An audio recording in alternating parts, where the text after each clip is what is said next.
Today we've got an incredible session about Enlightenment thinking and the religious legacy, and two wonderful speakers. But before that, I'd just like to remind you all about the Twitter hashtag we're going to be using. So I don't think the speakers will mind if you have your phones out and they can tweet about things going on. But please, depending on what you say. But please do set your phones to silent. So the hashtag is WHC Legacy.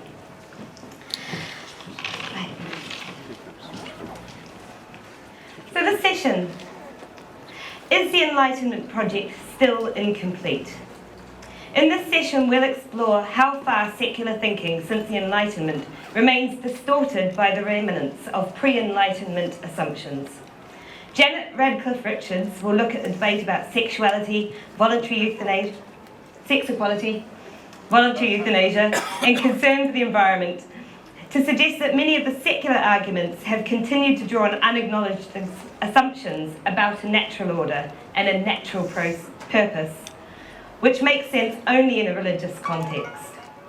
Richard Norman will then ask whether we still need some sense of the natural shape of a human life and a human society as a framework which sets limits to the idea of unfettered choice.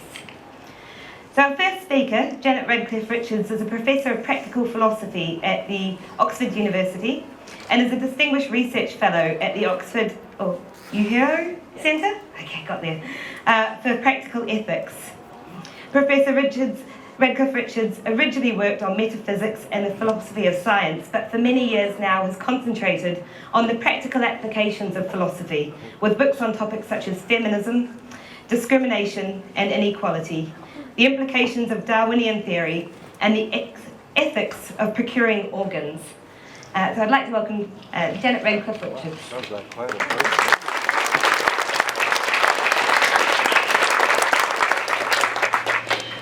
Well, there are supposed to be some slides here, but they're invisible. carry over. I normally lecture without slides, but having put them here, I'm not sure I shouldn't use them. Anyway, it's called The Incomplete Enlightenment, and this is a lecture that should take about 90 minutes, and I'm told I have 25. So, it will be quick. You can't see anything. That is John Stuart Mill, as seen by Spy. And here, what I'm doing is taking this autobiographically in a way I encountered various problems. And I first encountered the problem I'm going to be talking about when I was working on 19th century arguments about feminism. And here is Mill in The Subjection of Women saying that we should get rid of this domination of one sex by the other and have a principle of complete equality. I will tell you what these slides say. And here we have someone, and I'm sorry you can't see Spy's representation of him. He's a conservative judge called James Fitzjames Stephen, who, as it happens, was the uncle of Virginia Woolf, and who said he dissented from Mill's arguments from the first sentence to the last. He thought the position of women was all right. Now, he was actually articulating a very common position at the time, the one Mill was arguing against, and you can't really see his stuff, but he says the physical differences between the sexes pervade every aspect of them, from the crown of the head to the soles of their feet, the constitution of the brain and all the rest. And he said that men are stronger in every shape. And he mentions nervous character and intellect and all the rest. He then says that the whole of society, for the whole of history, has recognized these distinctions between the sexes and has arranged society accordingly. And he says society should be molded to reflect the natural order of things. This is how it ought to be. Now, Mill has a point-by-point reply to this. He says, essentially, we don't know that this is the best way to run things with men in charge and women subordinate, because we've never tried anything else. This is Mill, the philosopher of science. We haven't got a controlled experiment. He also says we don't know how different the sexes are because they've always been kept in these systematically different environments, and therefore we don't know how much to attribute, as we would say, to nature and nurture. And he says, anyway, to the extent that we have got evidence, we know that women are capable of doing all the things they're said not to be capable of. And anyway, here is the logical clincher. If you think women can't do these things, what on earth is the point of all the rules to keep them in their place? What women by nature cannot do, it is quite superfluous to forbid them from doing. Now, this to us looks like a total refutation of James Stephen and the people like him whom Mill was trying to refute. But the extraordinary thing is, the reason I pick on James Stephen, he was characteristic of this line of thought, but he was specifically replying to Mill. Now, how can you say, after Mill said, we've never tried anything else, we don't know whether this is best, how can you just assert, well, we know it's best because everybody's always done it? He says we've never tried the differences between men and women, so how can James Stephen just assert they're completely different? How can he assert that women can't do these things, aren't suited to them, when some women obviously have done them already? And above all, how can he say that laws ought to be moulded so as to fit the natural state of things? As Mill says, the whole point of laws and institutions is to make things different from what they would be by nature. If women are naturally inclined to be wives and mothers, which is what James Stephen says, why do you close off all other opportunities for them to force them to do what's natural? So there's something very odd going on here. And when I first encountered this debate, I just couldn't understand what it was. Was James Stephen just stupid? Or was he bigoted? Or what? I mean, he does argue quite a long time about this. And I just left that where it was as a puzzle until some years later I was working on the implications of Darwinian theory for the way we think. And suddenly I began to see what was going on in this debate. Those are my question marks. I didn't know what was happening. And then I noticed, looking at James Stephen again, that he drew a couple of analogies to explain his beliefs about how the law should work.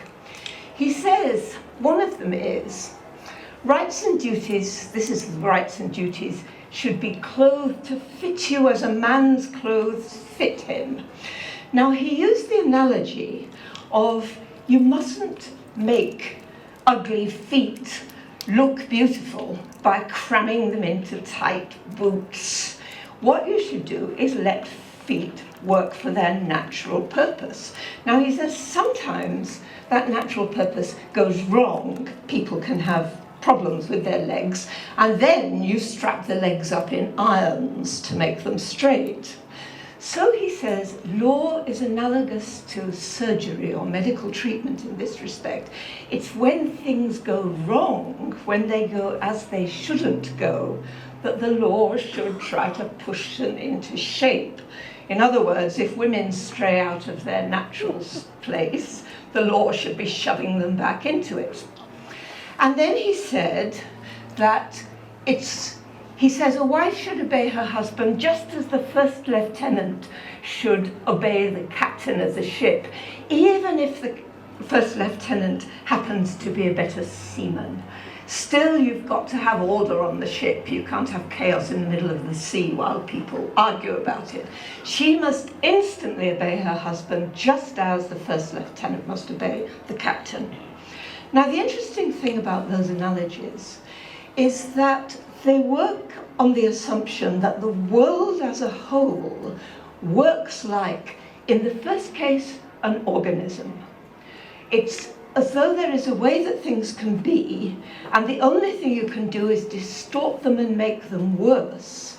You can't make them better because there is a particular way they are supposed to be.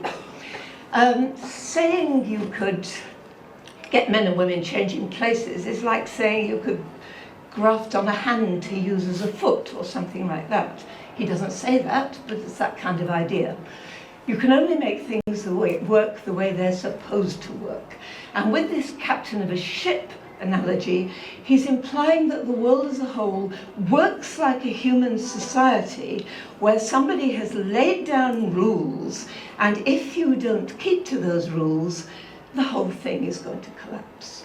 So he has an idea of a natural order underpinning things, which is clearly the real difference between him and Mill, but it isn't explicit in either of them. I don't think they recognized it, and indeed in both their texts you can find evidence of the other kind of thinking.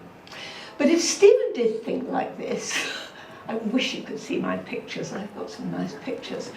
If Stephen did think this, it's not surprising because he obviously comes out of traditional Christianity.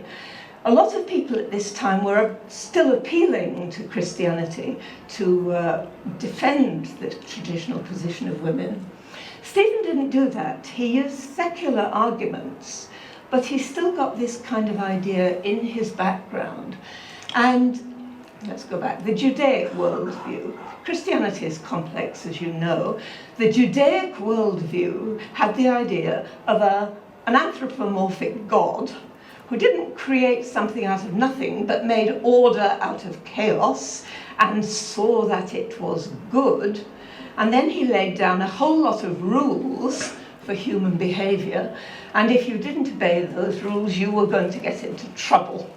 So you have a natural underlying order, and you have, you know why things go wrong if you do what is wrong, and you know what it is wrong for you to do because the laws have been laid down.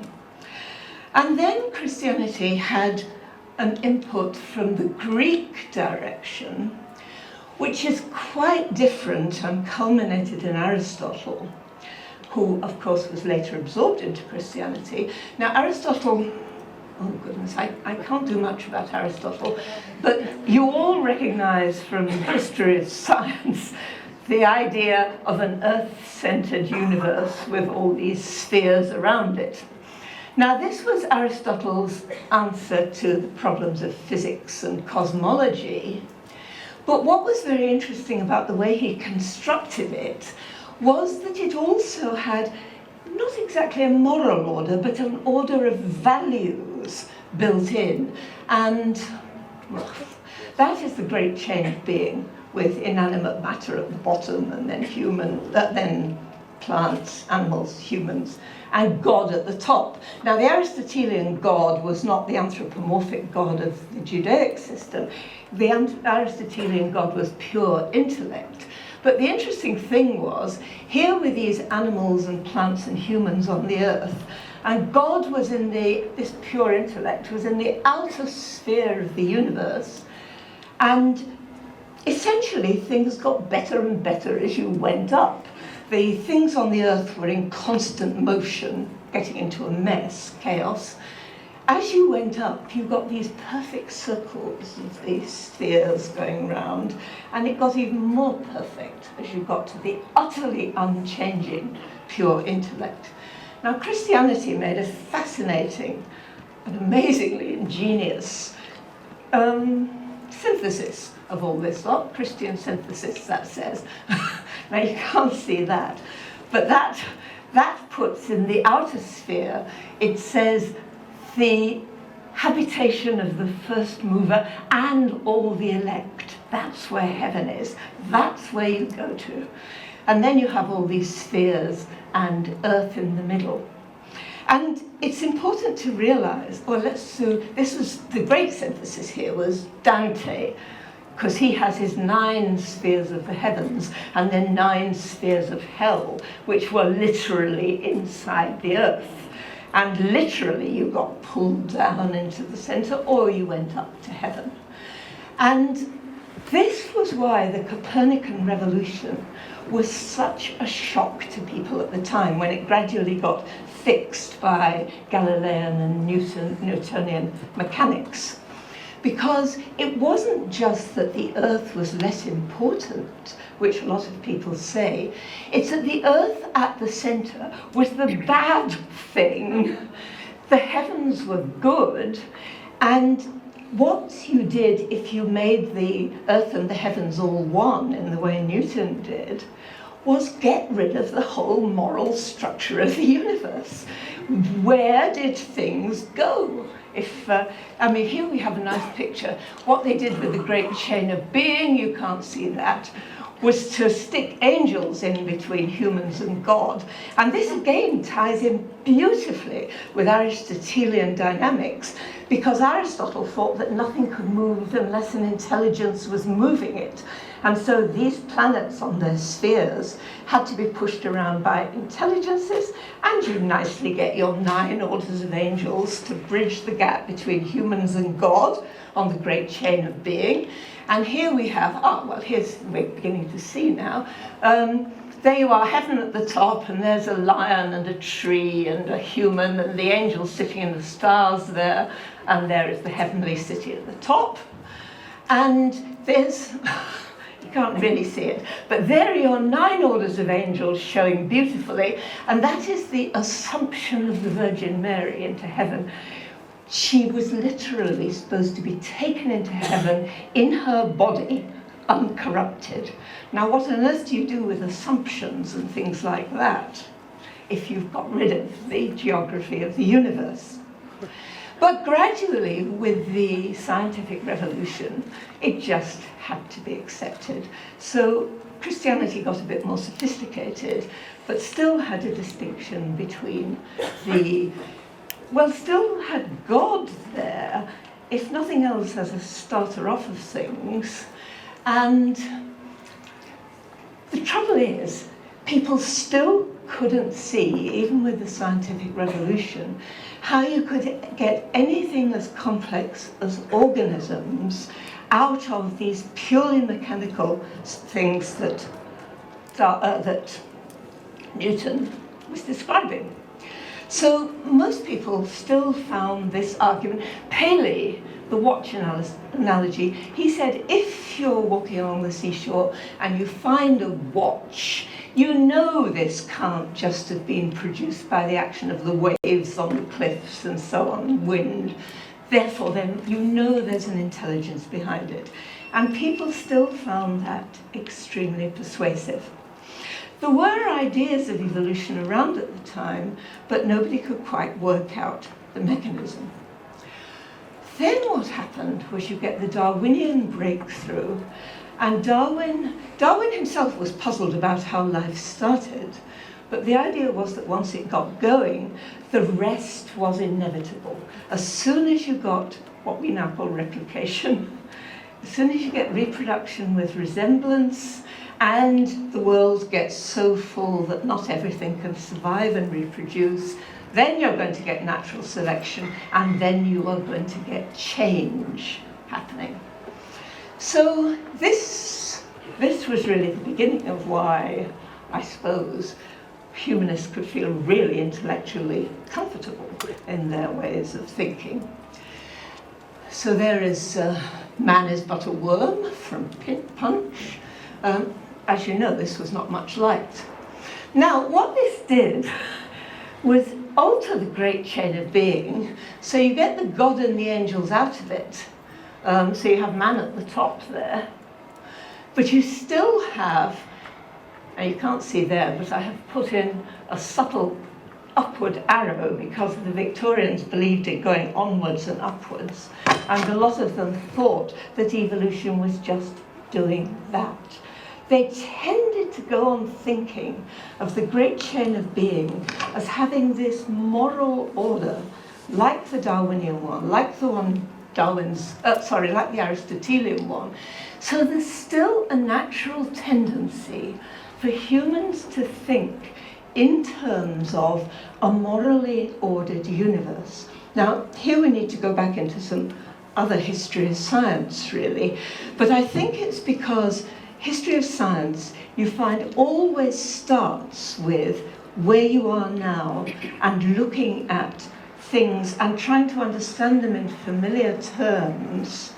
And then gradually, as you do more systematic work and more reasoning, you get a view of things which is further and further away from your ordinary intuitions. Now, it seems to me, and I don't know very much of the current work that's been done in evolutionary psychology on the details of this, but we naturally think in terms of societies. We naturally think of things that happen in terms of other people who are planning things, who have intentions that may thwart us or may be on our side. And if you think about the world like that, you naturally, intuitively, think of the world as having a kind of moral order which you mustn't upset. Goodness. Evolution by natural selection. Now, the point is, if you understand the Darwinian breakthrough properly, you realize that the way you have to understand the world is completely different from this. What evolution by natural selection does, what the theory does, is explain how you get the complexities of organisms and so on. You get the sense of how you started with simple things and got to complex ones, though of course the simple things are still around. But what you do is completely detach the moral from the physical. In the previous views of the universe, the moral and the physical were completely integrated. They were all part of the design. What Darwin does, if you properly understand this stuff, is completely separate the scientific explanation of how things happened and the moral questions of what's good. You just can't leave nature to take its course if you want to make things better, whatever your criterion for making them better. So, now here you really did need to see this stuff. There is no plan. In other words, there's nothing that could be interfered with. There is no balance of nature. Nature is always either balanced or unbalanced, depending on how you want to see it. But there isn't a way things are supposed to be. There is no reason to expect what we would regard as harmony, things going well and comfortably. No reason to expect anything to go well. Not our fault if things aren't going well, roughly speaking. It doesn't mean it can't be our fault, but we certainly can't presume it is. And no inevitable moral progress. So if you fully now they didn't understand that because Darwinism is still by a lot of people interpreted as though it is this progress. You get people thinking if natural selection has produced animals and humans to work in a certain way, that's because all the bad things have been got out of the system. Not true.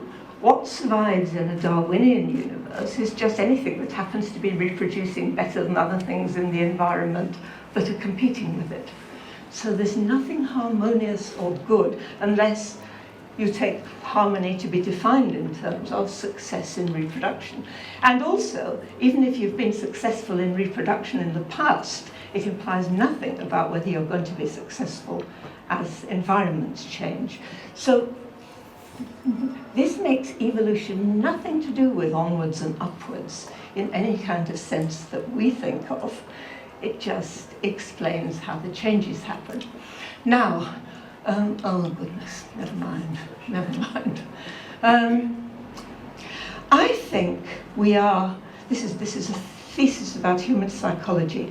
I think we are full of tendencies to a huge cognitive illusion in terms of thinking in this way that's rooted in our background as social beings whose most important environment is the other social beings around you.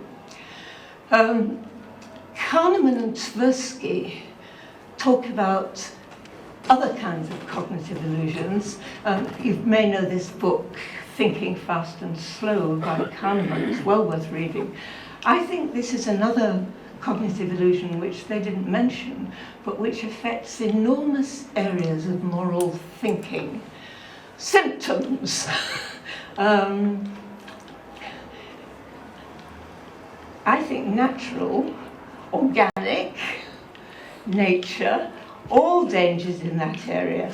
Go and look at Holland and Barrett, for instance, who only say naturally inspired for their things.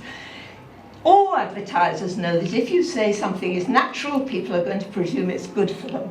Why something that happens to be an essence in a cactus or a succulent is going to give me beautiful skin, I have no idea, but natural ingredients. Organic, I suspect, of being the same. Balance of nature, all the time coming up. Interference with things, hubris, playing God, harm bound to follow from moral wrongdoing, and so on and so on. There are lots of symptoms of this kind of bad reasoning, and some of the contexts, and I know I've got to finish, some of the contexts in which this happens, opposition to genetic engineering. Now, the only thing that characterizes genetic engineering is that it's an activity of people, and it's regarded as an interference, and interferences are regarded as things that bring down trouble. Look at the way genetically engineered crops are called Frankenstein crops. Bring down the wrath of something or other. As far as I can see, I don't know enough about this, it seems to me that the Western opposition to things like golden rice, which hasn't got any of the bad characteristics associated with genetic engineering, is actually doing serious evil to a lot of people in the world, because we have got this idea that we shouldn't be interfering with nature fixed in our heads. Deep green ecology. Deep green ecology is, in theory, if we've got global warming happening, there are all kinds of ways, in principle, that we might lessen that global warming. Deep green ecology is the kind that thinks that the global warming has arisen out of individual greed and wrongdoing, and if we are going to counteract it, we have to go back to doing with much less. Now, maybe doing with much less is a causally efficacious way, but I think what really underlies this kind of thinking is the idea that we have done wrong, and to put things right, we must do right. If you think about why we have global warming, it isn't clear that anyone did anything wrong on the way. People invented fire. They discovered that this interesting black rock under the earth made fire. They didn't know there were going to be millions of people and it was going to have these effects. Now, it may be morally bad for people now not to take this seriously, but it's nothing to do with having been caused by moral badness. Lots of other, here's a lovely one. Princess Anne, 100 years ago, 1983 or something, said that AIDS was a tragedy that mankind had brought upon itself. Now, obviously, mankind had no idea that its activities were producing this horrible disease, but look who was getting the disease. Gays, promiscuous people, intravenous drug users. They were all doing wrong things, and look what happened. Traditional bioethics with the moral absolutes. Again, well, as you can see, this is a book, not a 25-minute lecture. So I will now finish, but what I'm saying is we have this kind of natural thinking deep in our psychologies, and what we... It's not bad, is it? Yeah.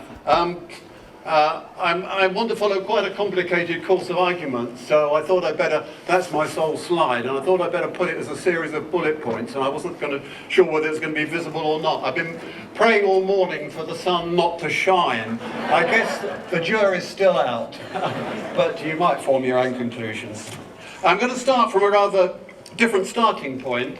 but I hope by this route to link up with the things that Janet's been talking about. But I want to start from a different question. I want to start with the question, what is enlightenment? I thought it was about time we asked that.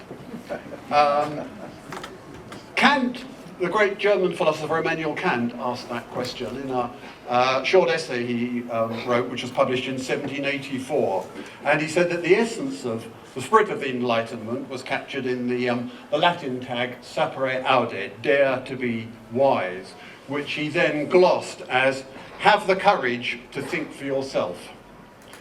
Enlightenment, he said, is a matter of intellectual maturity, being prepared to think for yourself, not taking the lazy way out. He said it's so easy to be immature. If I have a book which thinks for me, a priest who has a conscience for me, a doctor who chooses a diet for me, I don't need to take any trouble. I don't need to think. So, enlightenment as the courage to think for yourself. And he then went on to say that in our private thinking and in our private lives, it's very easy to fall back on that kind of laziness and immaturity. But he said that at least in public life, in public discourse, enlightenment is easier. And he said that for enlightenment in public life, all that is needed is freedom. Freedom to make public use of one's reason in all matters. Now you can see there how the two straplines of the title of this Congress link up. Freedom of speech and expression as a precondition for enlightenment thinking, a precondition for the capacity to think for yourself. And the question I want to ask at this point then is, well, if we take that larger definition of enlightenment as more than just freedom of speech and expression, but the ability and the willingness and the courage to make use of it, to think for yourself. The question I want to ask then is enlightenment thinking in that stronger sense incompatible with religious belief? Is it the case that any kind of religious commitment means that you inevitably ally yourself with a religious tradition and therefore have to believe certain things and therefore cannot, in the full sense, think for yourself?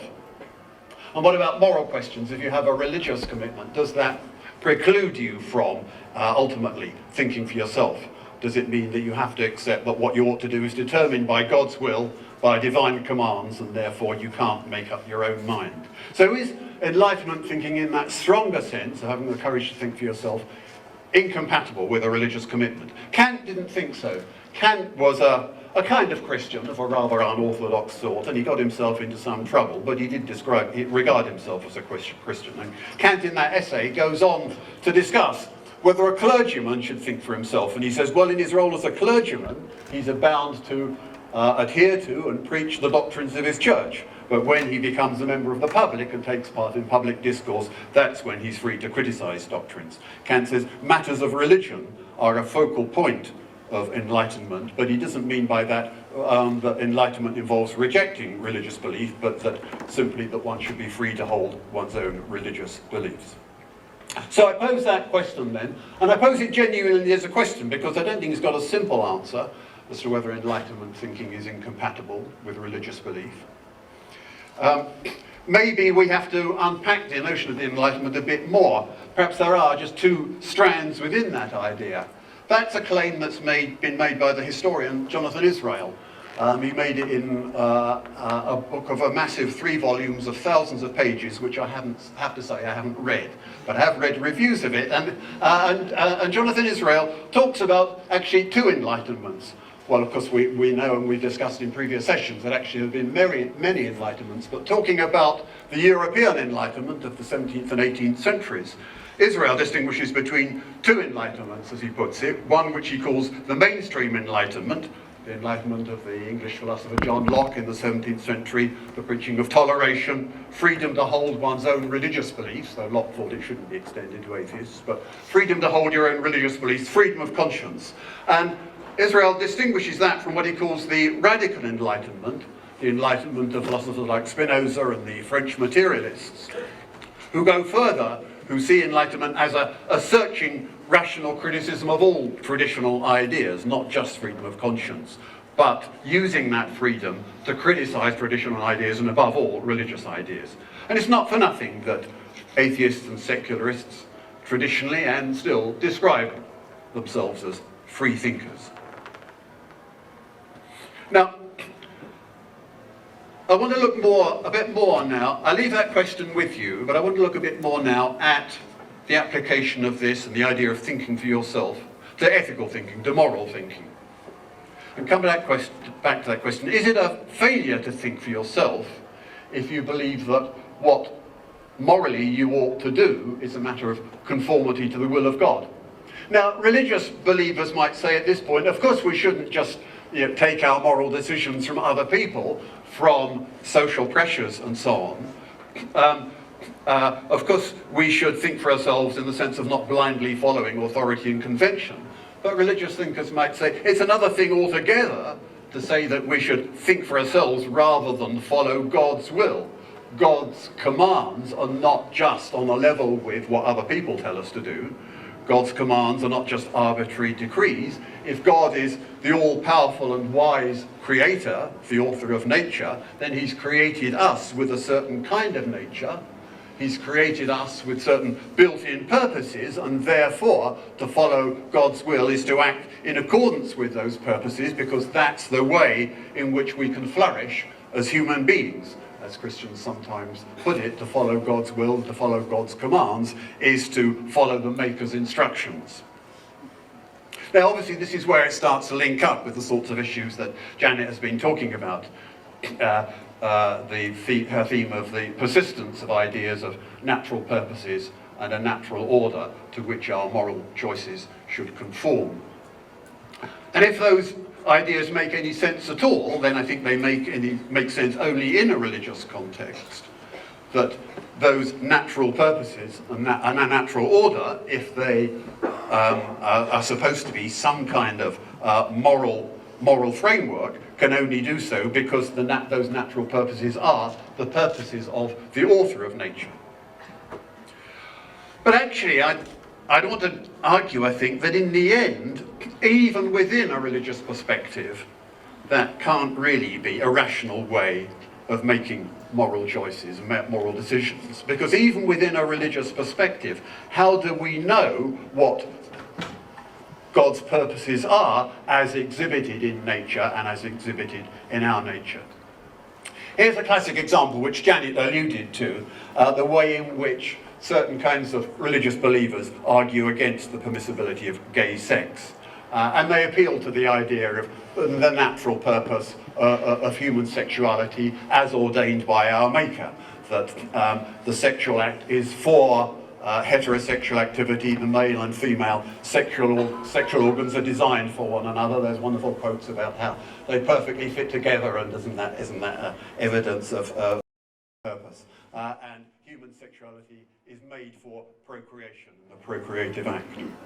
That's the kind of way in which the idea of God's purpose is built into our nature tends to go in a lot of religious arguing, not all obviously, but a lot of religious arguing about gay sex.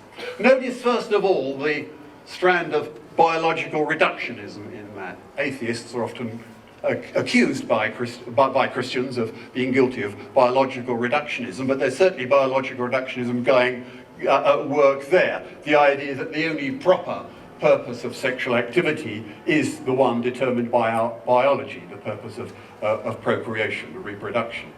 If you set that biological reductionism aside, then I think that even within a religious context, the idea of the proper and natural purpose of the sexual act actually leads nowhere. Even within a religious context, sure, you have to recognize sexuality serves lots of different purposes. You can't distinguish between any of them as natural or unnatural, as the ones that God intends and the ones that he doesn't.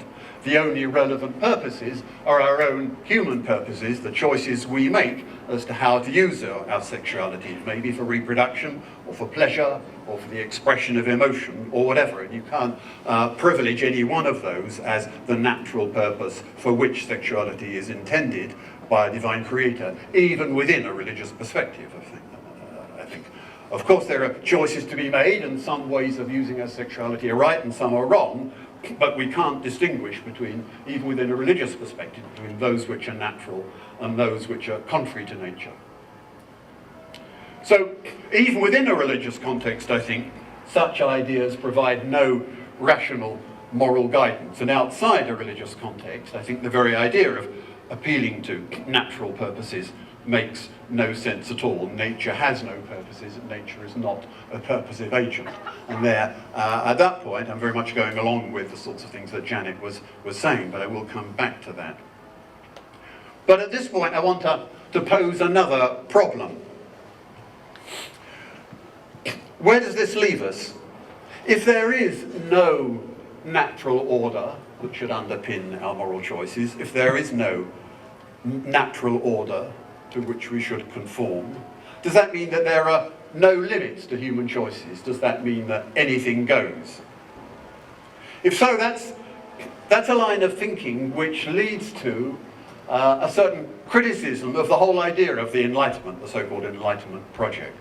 What some people have argued is that this emphasis on free choice and the use of human reason and the use of science leads to a purely instrumental attitude to nature and a purely instrumental attitude to our own nature. It leads to the view that the only kind of rationality is technological rationality, and you can see how that links up with the Enlightenment emphasis on the importance and the value of science. Science, it's said by these critics of the Enlightenment, science aims at power over nature, aims at domination of nature. And since human beings themselves are a part of nature, then, critics argue, Enlightenment thinking in the end leads to an increase in the domination and control of some human beings by other human beings. The very influential statement of that line of thought, of the criticism of the Enlightenment project, was made 70 years ago now in a book called The Dialectic of the Enlightenment by two German thinkers, Max Horkheimer and Theodor Adorno. And Horkheimer and Adorno were refugees from Nazi Germany. They were Marxist thinkers, but in 1944 they were asking, well, how could a supposedly enlightened society have been reduced to this, to the horrors of Nazism? And they suggested that, not inevitably, but that Enlightenment thinking has a kind of tendency to turn back on itself and to destroy its own ideals. And that's a line of thinking that's been very influential since, a lot of so-called postmodern thinking, for example. That this elevation of purely instrumental rationality, this elevation of science and technology as the only guides that we need to life, leads to the Holocaust and the camps and to Auschwitz.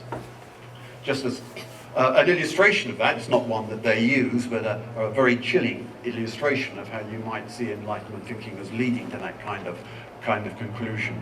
This is a quote from the book by Bruno Bettelheim about the camps, The Informed Heart, and he records there an exchange of letters between a chemical company and the commander at Auschwitz, and the representative of the chemical company had asked for a number of women on which to do medical tests, and he sent a letter saying, "Received your order of 150 women. Despite their emaciated condition, they were found satisfactory.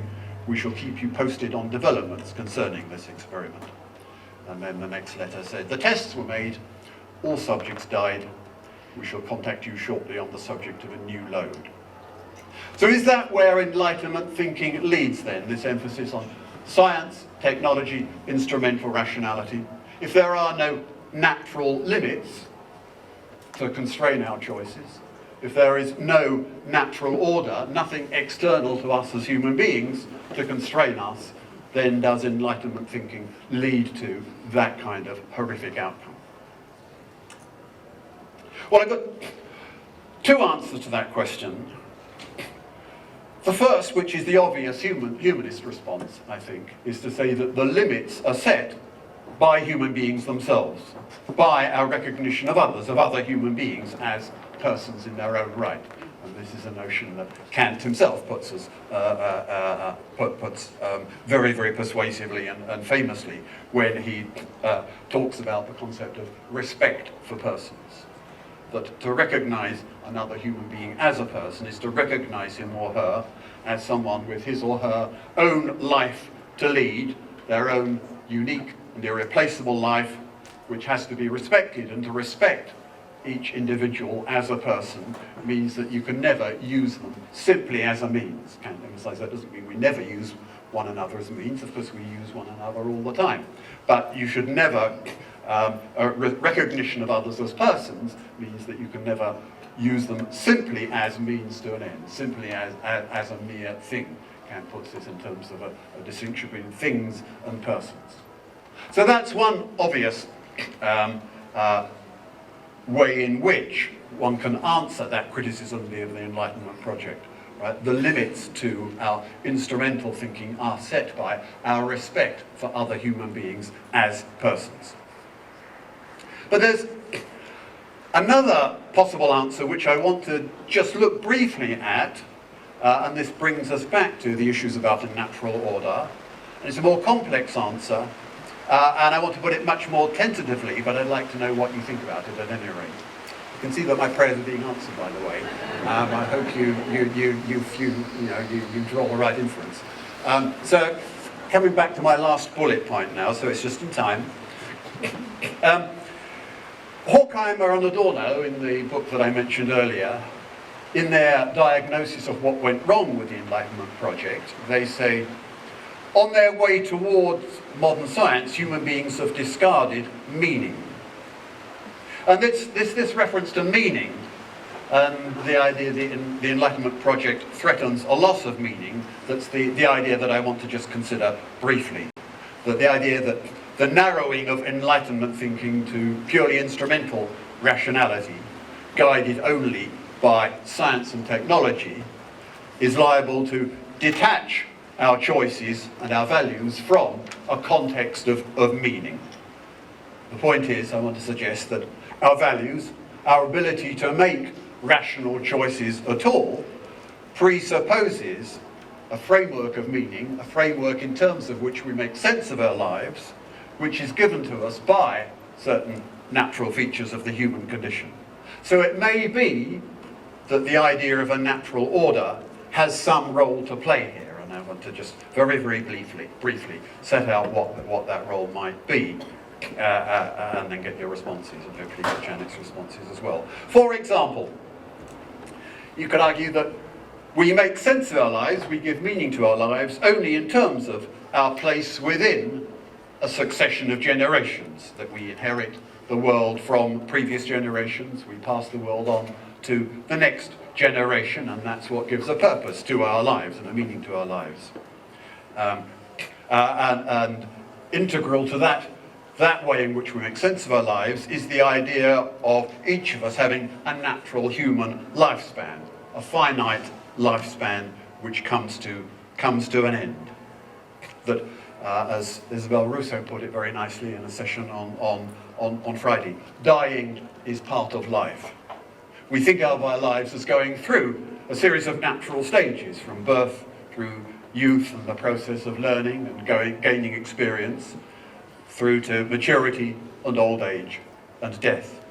And of course, most of us want to prolong our lives, but the desire to prolong our lives makes sense only in the context of our sense of what a complete human life is, a meaningful human life marked out by those natural stages from birth to death. It's only in this context of meaning, for example, that we can understand the death of a child or a young person as tragic, whereas the death of someone who has lived out his or her life to its natural completion would be sad, but wouldn't be tragic in the same kind of way. We would say, well, she's lived a good life. That's apparent, I think, in a lot of our thinking about assisted dying. A dying person, a terminally ill person, may feel that their life is complete. It's come to its natural close, and they don't want it to be prolonged artificially, simply to experience pointless suffering. Or again, it's reflected in humanist funeral ceremonies where we celebrate a life and you reflect on that person's life as a rounded whole, the completion of a natural lifespan, we hope, and we think about how that person, having lived out their own life, will live on as a memory and an inspiration for the next generation. So that's an example then of how our rational choices about how to live our lives presuppose what you might call a meaning that we give to them, which is in part set by the natural order and our nature as human beings. And for that reason, I would be suspicious of so-called transhumanist or post-humanist talk of transcending human limitations. I haven't read much of this literature, but people use these sorts of phrases. The idea of cryonics, have I pronounced that correctly? Cryonics, the attempt to deep freeze people when they die. Some people want to be deep frozen in the hope that there'll be technological advantages which will enable people to go on living indefinitely. It seems to me that the fact of a finite lifespan, the idea of a bounded shape of human life, is integral to the way in which we make sense of our lives. And it sets limits to the sorts of uses that we might seek to make of science and technology.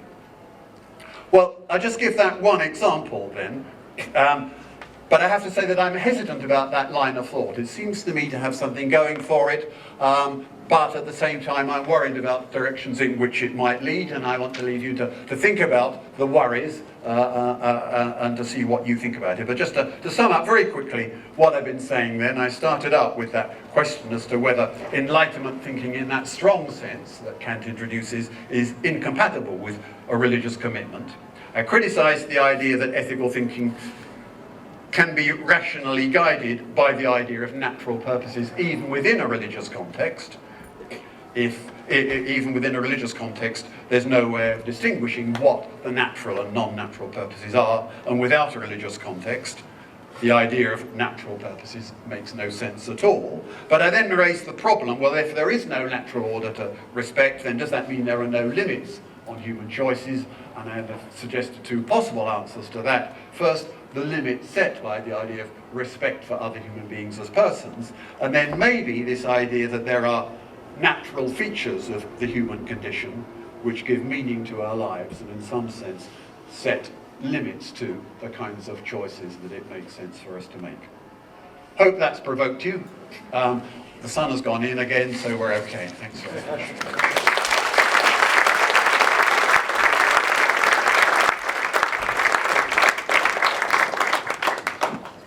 Very much, Richard. I'd now like to invite Janet just to say a few minutes to respond to anything Richard said, and then we'll open up for questions from the audience. So. Well, I will be extremely quick. I don't disagree with any of it, of course. I mean, this is a rational man. But I have got colleagues in Oxford. I have one who goes around with a medallion round his neck showing he's to be frozen. He subscribes to the cryonics people. We've got other people in this thing called the Future of Humanity Institute who are busy being transhuman all over the place and even talking themselves about it, uploading themselves onto computer programs. I agree. I'm baffled and I don't particularly want it. But we have to be careful about caricatures of Enlightenment thinking, because the idea that you can then turn everything over to science is nonsense, because the purely instrumental still leaves you with the question of what you're being instrumental to achieve.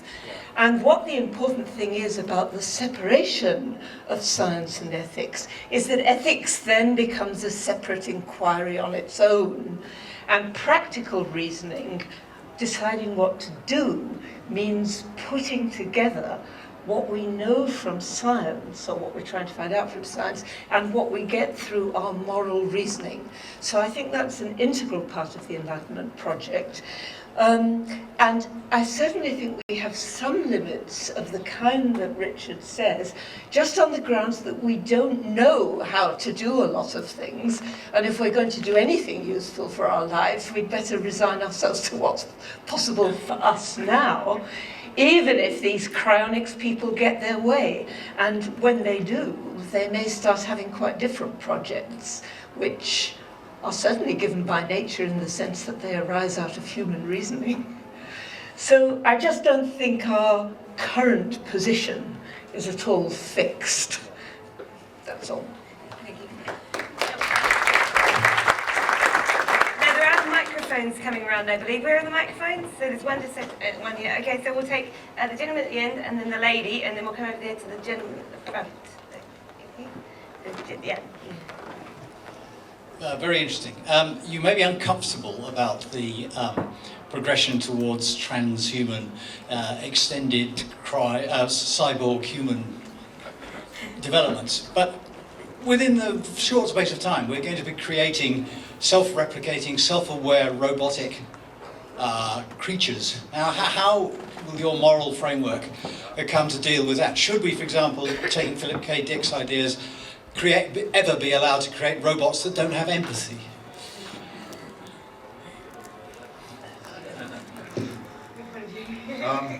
Do you want to say anything on that? Just the general point that the more we can do, the more depends on ethics, because the more choices we have, the more our ethical views will determine them. I haven't a clue. I think we're out of our depth already and getting further out of our depth. I suspect only humanist philosophers have the tools to address this. Yeah. And I would encourage you to get on with it. Yeah. I mean, part of it is what I think Janet was alluding to. You know, we don't know how to do a lot of things. There's the uncertainty principle here, obviously, which I think ought to govern a lot of thinking in this area. If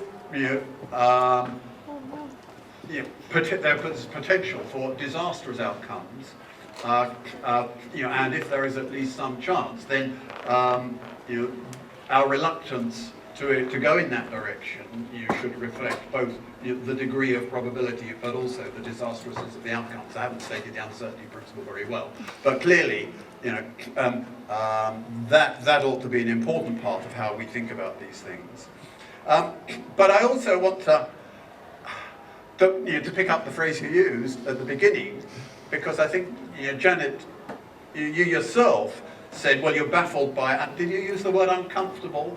You seem to exhibit discomfort with that kind of idea, anyway. What, the cryonics people? Yeah. So why is it? What makes us uncomfortable about it? It looks as though ideas of hubris and so on, which you were very critical of, are lurking here. Which is more than just worries about the possible consequences. Well, I'll throw that back at you. This is why I want to distinguish between the arguments for reaching a conclusion. Whatever you may suspect about my psychology, right. I'm not reasoning on the basis of hubris. Okay. I'm just uncomfortable because of the huge moral question of what on earth we're going to do with these people when they come back from being frozen, what rights they will have, whether our social services will support them. Right, okay, yeah. And Vladimir Putin. Which they will be. This lady at the front here. No, this lady at the front here, that one in grey. Yeah, sorry. Christine Kane, I'm 10 miles northwest of here normally. Synthesising a little of the two talks, I've taken the idea that obviously we've ditched this notion of progression from, is this coming out okay, of progression from inanimate through plants, through animals, through people, and we've dumped gods.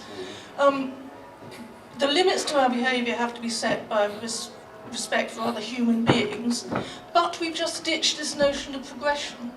So how is it that we don't therefore have an absolute necessity of all being vegetarian?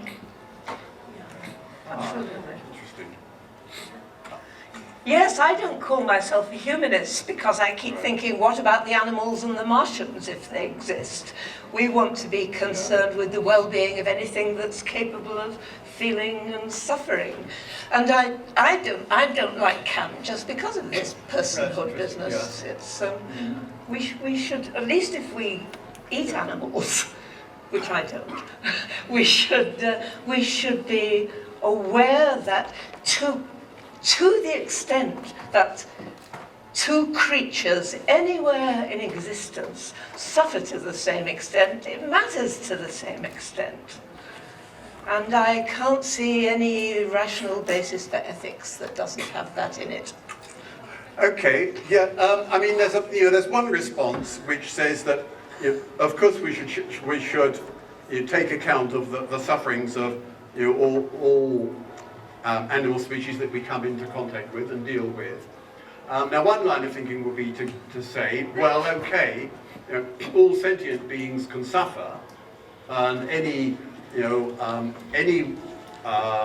human activity which imposes unnecessary suffering on animals is something that we should not engage in, and that obviously will rule out all sorts of testing of cosmetics on animals and so on, and would rule out at least certain ways of farming animals for food, possibly more. There's a strong argument for saying that since you never know where your foods come from, the chances are that it probably did involve inflicting unnecessary suffering on animals. And I agree Kant is hopeless on this, but it still seems to me, and I thought this was the way your question was going to go, still seems to me that the notion of respect for human beings as persons involves recognizing that there's something different about human beings. As far as human beings have a capacity are self-conscious beings who have a capacity to think about their own lives, be aware of themselves as continuing subjects of consciousness, having plans for the future. Kant's idea of respect is rooted in that idea that there's something differently wrong about depriving a human being of their life. It seems to me there's some plausibility in saying it's wrong to inflict unnecessary suffering on non-human animals, but the idea that there's some special wrong in killing a non-human animal which has lived a life without suffering isn't wrong in the way that killing a human being is, because a human being has a conception of their own life. So then I thought your question was going to be, well, if we reject this notion of a progression, what's special about human beings and how can we justify that idea? And, yeah, okay. Well, I put it in terms of those natural capacities so that it doesn't involve a sharp division between human beings and other living things, but I think it does involve some kind of morally significant distinction. Yeah. You go. That's okay. It was in the hand up. Yes, Professor Richards. Bill Keynes Humanists, question for Janet. I noticed on your last slide, right at the bottom, one of the amongst the examples you gave of incorrect thinking based on a false understanding of evolution was human rights. And I just wondered whether you thought that there was something there about thinking about human rights was a result of incorrect thinking. Well, that's interesting, and I've only just started work on this, so I haven't got very far yet. But one of the essences of having a view of the world or a preconception about the world that integrates the moral and the physical is that you can start your reasoning at any point. James Stephen started his reasoning with the idea that he knew that this way of organizing men and women was right. And he made his inferences about the nature of women on the basis of a universe that would come out with good outcomes, starting with this first order moral principle. Now, I am generally suspicious of any thinking which takes first order moral principles, this is an absolute right, this is fixed, this is obviously wrong, as a fixed starting point, because then there's a bit of a tendency to fudge the empirical thinking to fit. And I think that's what an ideology is. I have a candidate definition for an ideology, which is one where the practical rules about how you should act are unquestionable and everything else has to fit. Now, I don't mean I'm against human rights. It's just mean I think that some of the absolute human rights that we insist on are at least open to question. And Reproductive rights seem to me to come into that category. Can I just add a quick word on that? I know it's a question to Janet, but worth bearing in mind that the idea of human rights historically started off as the idea of natural rights.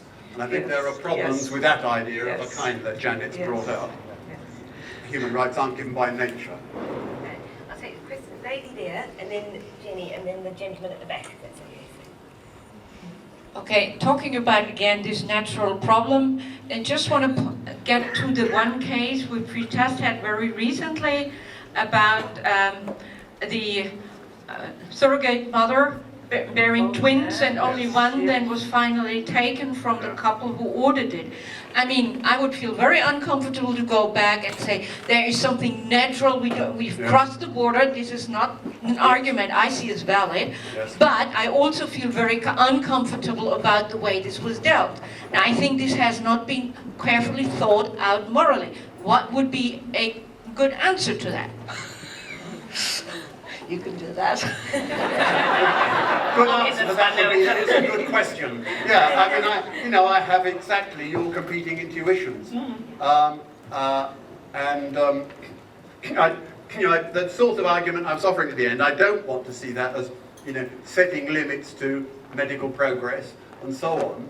But the very way in which you put your question, indicates that we have a sense of there being a need for limits. Now, whether that's just of psychological interest or whether it's of moral interest is the key question, I guess.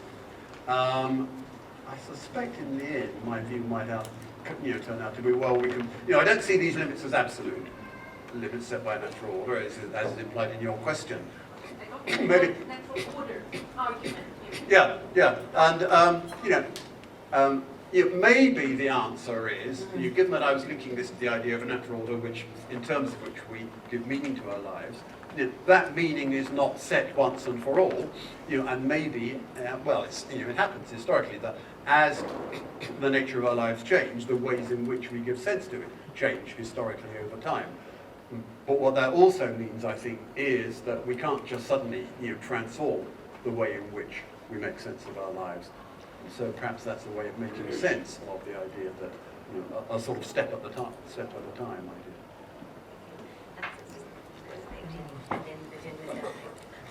Hi. I just wanted to eke a little bit more out of Janet on the. I can't see where this is coming Oh, from. it's me. Oh, hello. Yes. Sorry. And I kind of thought that when you were sort of questioning human rights, the way that you seemed to approach it from was, it seemed to me like whenever you do ethics, you need some axioms, and you kind of try to use reason as much as you can, rather than this sort of natural standpoint that you are arguing against. And I think human rights specifically, you kind of almost do need to look at the natural and the what we want, and the juxtaposition of that is how you decide your axioms. So do you think that there's a fundamental way of deciding those axioms that's wrong that we've approached human rights with? I think we've just been a bit free with our lists of human rights, but I do agree. I mean, I'm really puzzled by this. I regard ethics as a proper subject of inquiry, and obviously it has to start somewhere. And I think it's very interesting that it's part of human nature, as far as I can see, let's see what Richard thinks, to regard as a really basic human right that other people should not be allowed to do things to us without our consent. And it seems to me that that's just part of human nature, and obviously we want our ethics to be rooted in doing things that are good. Don't ask me to define that. So I'm not disputing that, but it's just that with so many things, and global warming is a case in point, and population explosions, there are so many things going on that look perfectly innocuous to us as humans in little groups, and even good to be allowed, which if we allow them to everybody as a right, that is something that other people must not intervene in, you do run into trouble that it's not clear. Well, it's just not clear that they should go that far. I think, for instance, of when I was working with a neonatologist who was just about to deliver the baby of a woman of 20 who had already had 4. This was the 5th by 5 different fathers. And the social services were intending to take the baby away as soon as it was born. I think it would have been much better to give this young woman a Depo-Provera implant and stop her having them in the first place. But that's against a lot. It's just that rights, I think, have to be seen in the context of the big overall picture. And so when we can start with the intuitions, we have to see what those intuitions conflict with.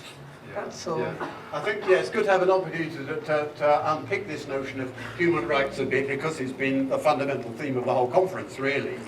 So we do need to examine it a little bit. And just putting it in terms of your language, I don't think human rights are axiomatic.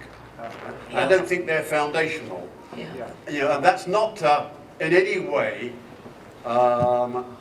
minimize their importance. The sorts of things we've been saying about human rights, like the right to freedom of thought and expression, are absolutely crucial to human life. But I also want to say that you need to invoke other values to say why they're crucial to human life. Right? The reason why the right to freedom of thought and expression is so important is because of more fundamental values, like the value of autonomy, the way in which personal autonomy is integral to the way in which human beings flourish and the way in which they live good lives. So you have to, I think, talk about human rights on those more fundamental values like human autonomy, human flourishing, and so on. And then you need a proper account of what those things consist in. So the gentleman in the back of the glass is on the end, and then we're going to go gentleman over there. Thank you. Yeah, I would just like to go back to the notion of nature.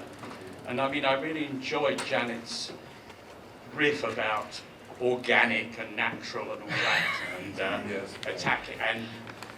But there's a question in my mind, which is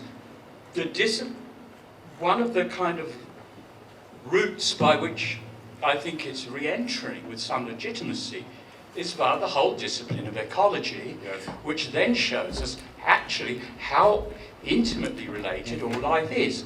And this goes back to the thing about respect for others. It's not just suffering of animals, it's that you've got to respect the whole thing, because we know scientifically that the whole caboodle is really interlinked. And that, I think, reintroduces a kind of notion of natural with some legitimacy. It doesn't mean that that's fixed, but it means if this whole complex web isn't sustained, even although it changes continually over time, unrecognisable now to what it was 4,000 or 5,000 years ago, the whole thing becomes in danger, and you end up with, massive rafts of detritus killing the seas and all kinds of, and I think that's where morality comes in, with an appeal to nature. Well, except that people tend to talk about nature as what was going on 50 years ago before the trouble started. You see, there was a time when oxygen was a pollutant produced by overpopulation of organisms. Now, we think of this stuff as detritus because we don't like it. But objectively speaking, it's just nature. It's just another state of nature. Now, the fact that we don't like it, I regard as quite important, because I think what we like is nice for us. But I'm not sure that objectively there's anything in it. I find it fascinating, for instance, the way now we've all on emails and we're all signing petitions and things. I'm fascinated by the people concerned with animals don't distinguish between the sufferings of animals and let's have them because they're a nice bit of gene pool, and let's have them because we rather like them, and so on. It's still a conservatism, and the conservatism was exactly what produced religion in the form we disapprove of. I think it may just be a bit personal-centric. And I'm not saying that makes it wrong, but it does mean there isn't an objective there, I think. I think that question also brings up a distinction between two different notions of respecting the natural order, doesn't it?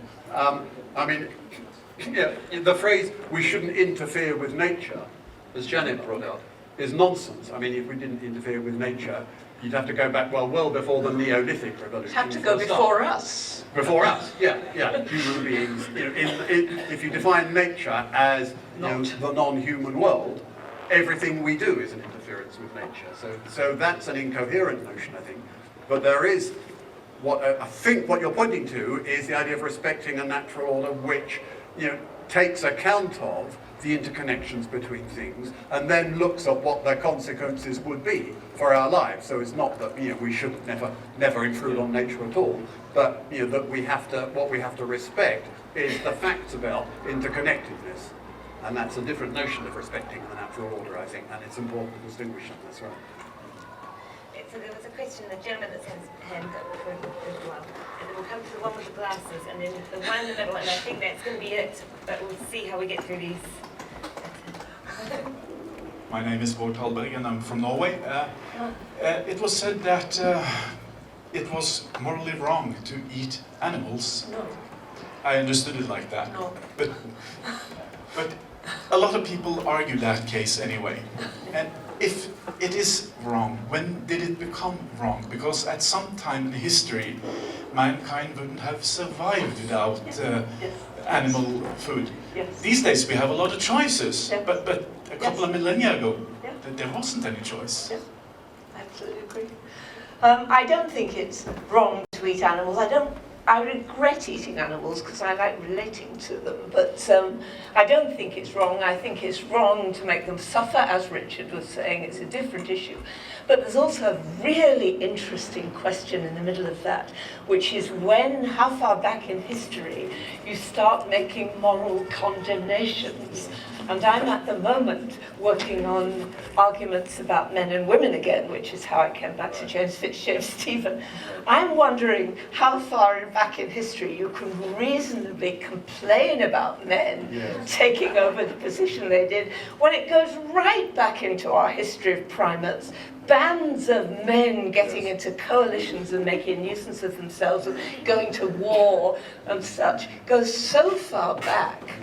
I have a suspicion you can't really start usefully talking about morality before today and what we're doing now. Today? Yes, that is, it's useless. I hope people realise this. I have a suspicion it's useless. For instance, when we talk about things like badly treated groups in the past, we tend to talk about compensating them for slavery because slavery was bad. Slavery has gone on for the whole of human history. And in a way, it's not compensation. We can't compensate the slaves, they've gone.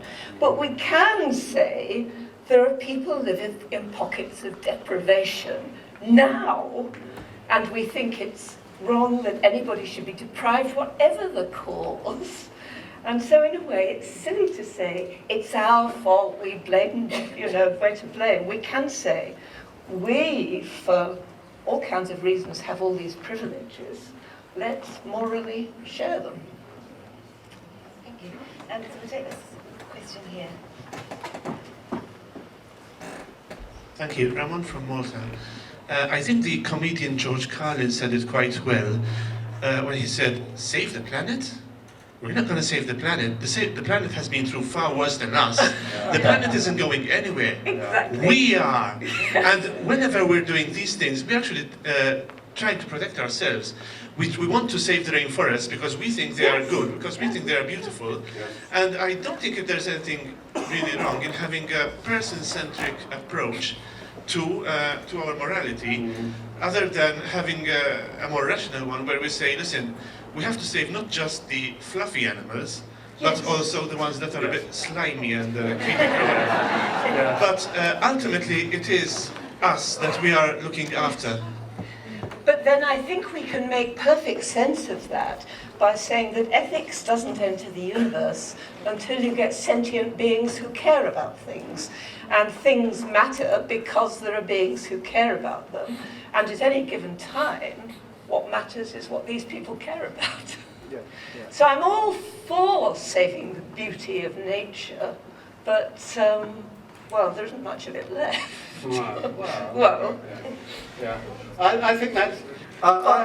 Sorry, Janet. Yeah, no, it's okay. Yeah, I think that's right, and I do think that ultimately environmental concern, as distinct from concern about animals and suffering, environmental concern is ultimately human-centric, and I think that's right. But I think also it's important.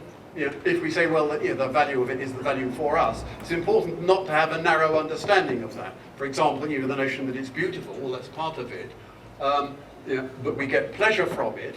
What about the value of saving wildernesses, for example? Saving wildernesses, and what's special about them is that nobody will go there, right? Now, I think that makes sense, and it's not a crude notion of it being there for us to enjoy. I think that comes back to my stuff about meaning.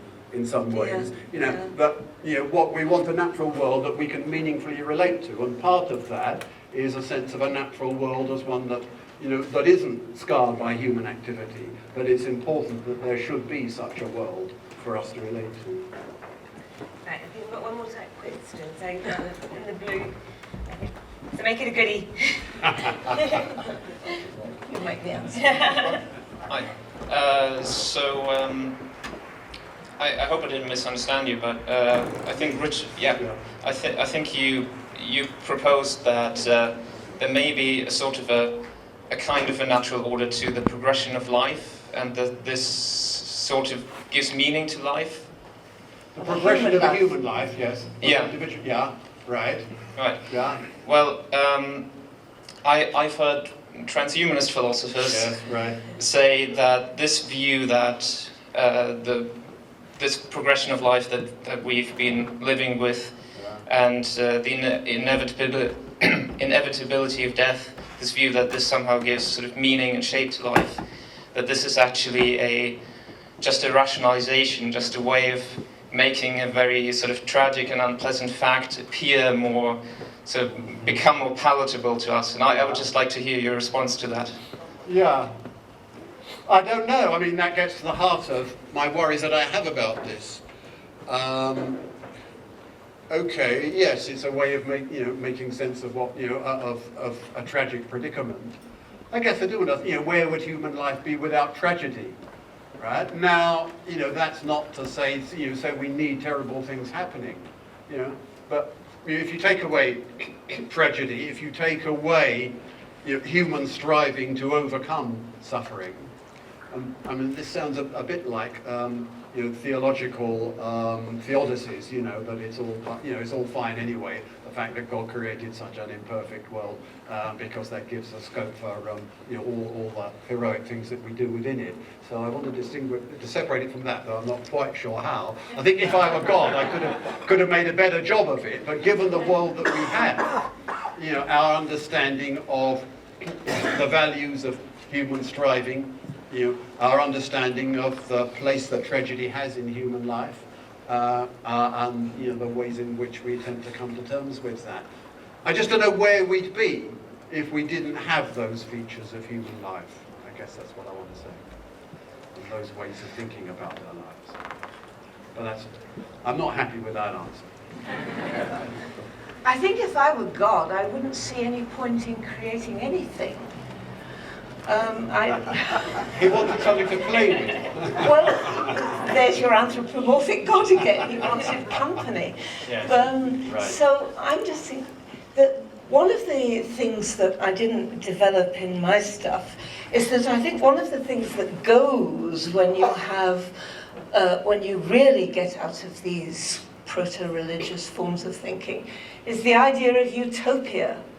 Everyone's always had difficulty in imagining heaven or a natural Garden of Eden or anything. Yeah. They just vaguely think that if you keep the rules, there's something in the nature of things that will get you there. I cannot imagine what a perfect world would Right, be like. yeah. I simply have no concept of it. And this is why I'm inclined to be... These transhumanist people, and I know them quite well, are all computer nerds. And they're delightful.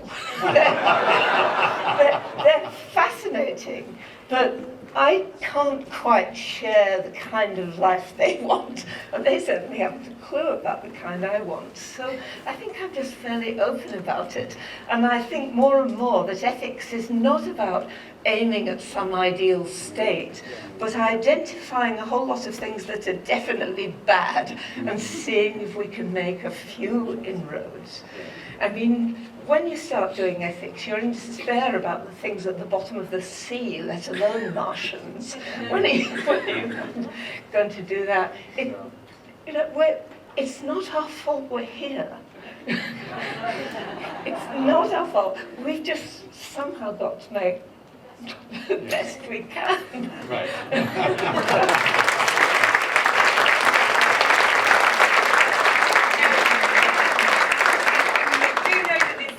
To discuss. So I will remind you of the hashtag. So if you are on Twitter, please do use WHC Legacy. And also there are books for sale, many of them from our speakers and many of them signed, so please do check out Blackwell Books. And we've now got coffee, and then we have to head to the Sheldonium for 4 p.m, so try not to be late for that. And then very finally, thank you once again to our incredible speakers.